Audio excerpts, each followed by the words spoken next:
Hi, I'm Mike, and this is Metro Trails. Today I'm going to give you a little bit more history about transportation, and this time the little community of Hope Lock along the Lehigh River, part of the Lehigh Navigation Company and the Central Railroad of New Jersey. But there's a complicated circumstance that led to all the different stuff that goes on. So I'm going to try to explain a lot of that to you. So over here, this is the old Central Railroad of New Jersey grade.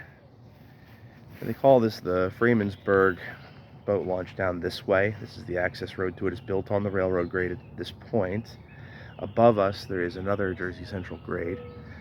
Now, of course, this was originally the Lehigh and Susquehanna. But that's just what you're looking at right here.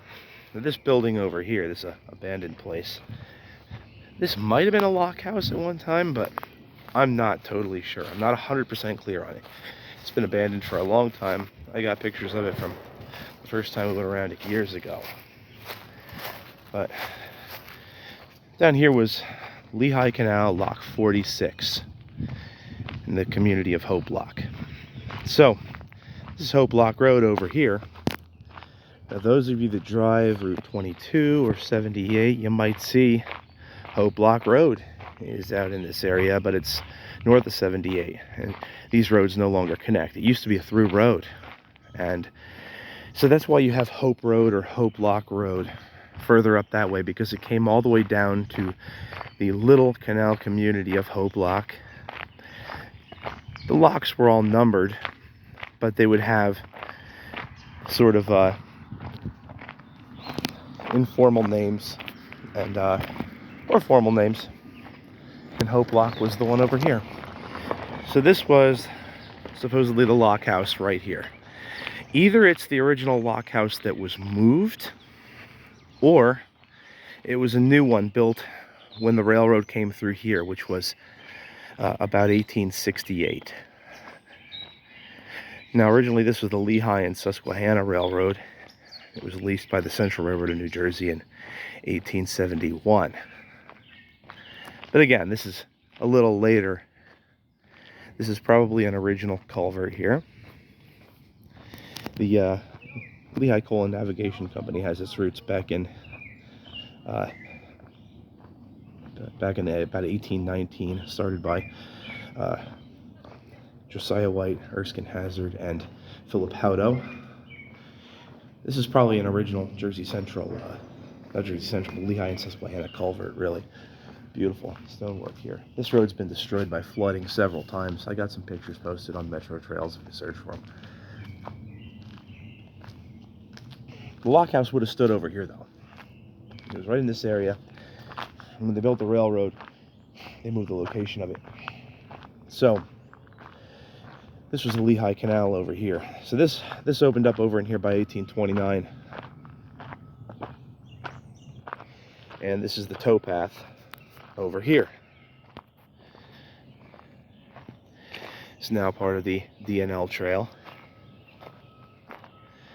So the canal came through in 1829. At that time, it connected from Easton, Pennsylvania, all the way up to Mock-Chunk, which is a native word that means bear mountain, because mountains in the area look like a sleeping bear. And so it went from Mock-Chunk to Easton, and then it was extended through the 1830s and 40s with their upper division all the way up above Whitehaven to a point above Whitehaven known as Port Jenkins. So that was a lot of slack water navigation. So we call this the Lehigh Coal and Navigation Company. Lehigh Canal is the informal thing. It's a navigation because it utilizes slack water sections in order to get through. That means they canalize the river. Most canals do this. Even sections of the C&O Canal, sections of the Morris Canal join the Musconetcong, join the Lopatcong Creek and others. But they refer to it as a navigation when it joins with the river. So the lower division of the Lehigh Canal has a lot of independent canal not in the river. The upper division was mostly in the river. Now that also being where it was in the deeper Lehigh Gorge for over 25 miles. And it was prone to a whole lot of flooding. So the upper division of the canal was destroyed by a flood in 1862. And the Lehigh and Susquehanna Railroad, which is a subsidiary of the Lehigh Coal and Navigation Company, that started out in 1837 to connect from the North Branch Canal up in the Wilkes-Barre area using inclined planes, the Ashley planes coming over, and then down to the Lehigh Canal over near Port Jenkins. But they extended it after 1862 because of the flooding. First down to Mock Chunk, and then all the way down to Easton. So that's what led to the development of the railroad over here. We're looking right now into Lock 46, also known as Hope Lock. So the road has been constructed across it. Originally, there would have been a bridge across the lock right over here. Now, this was also a change bridge. So the towpath is on the inland side here for just a bit of time because there is a slack water navigation section up here. There was a causeway that went out onto Island Park in the later years. Originally, there was a ferry crossing over at the Chain Dam, and then that was changed. A mule bridge was built onto the east side of Island Park, and then a causeway over the west side. So Hope Lock is in rather poor shape. You can kind of see over here. Some of this has concrete. That's because this canal was in service later than most of the other canals. Up 1931-32 was the end of service in this section of the Lehigh Canal. We'll see if we can get a little better view of the lock over here. So the Lehigh and Susquehanna came to Easton. They didn't have to worry about the conflict of interest because the company owned both.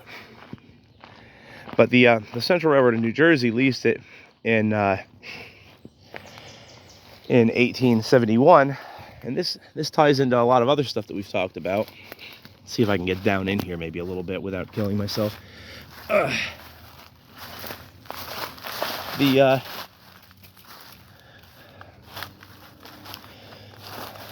Lackawanna Railroad had leased the Morris and Essex starting in 1868.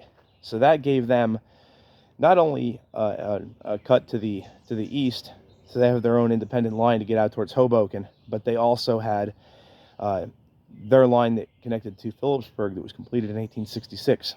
So from 1868, they had connection right to the Delaware. That made them also a contender for more of the goods coming out of that area. So Central Railroad of New Jersey leased this 1871, and that made them a major anthracite coal contender as well. You see all the gate pockets and stuff were redone in later years. This area being lower to the river was probably much more prone to flooding, which is why we have such a huge deterioration seen here. I have some of the old metal hardware still in place here, as you can see. But some of the old original stonework is all in place here as well. So the stuff that was going on all played hand in hand with all this. So the Lehigh Canal remained in service until 1931-32. A little bit of the section in Easton might have been used as late as the early 1940s during World War II, some people have said, but I'm not sure. I don't have anything to back any of that up, but that's what I've heard. The Central Railroad of New Jersey continued to operate the Lehigh and Susquehanna up until 1976, Conrail, and then by the 1980s, they abandoned the line that goes over the stone culvert that we saw back there. And now some of it is part of the D&L Trail, where the canal goes into the slackwater navigation across to Island Park. Obviously, that's not going to be a trail there because there's not really a good way of getting across there. So picks up the Jersey Central corridor, and it follows that heading eastbound as far as Glendon. And then it cuts across on the old Glendon Bridge into Humor Park and gets back on the canal once again. But this section from Hope Lock heading out to Bethlehem is a really beautiful section of the canal. It's one of my favorites because it has this illusion of seclusion that's very similar to what we see up on the Lehigh Gorge section. But here we are so close to the rest of the cities, Bethlehem and Easton, Allentown area. A lot of old hardware here, you can see. Apparently part of the old lock. The rest is all rotted away, but it's cool that all this infrastructure is still here.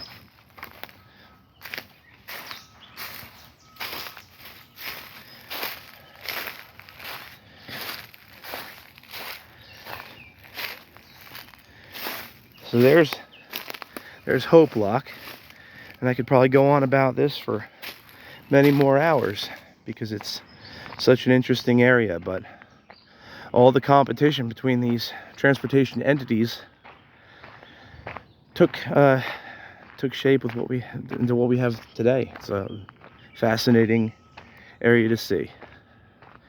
So I do highly recommend checking out the DNL Canal, DNL Trail between Easton and Bethlehem. That is one of my favorite sections of the whole thing.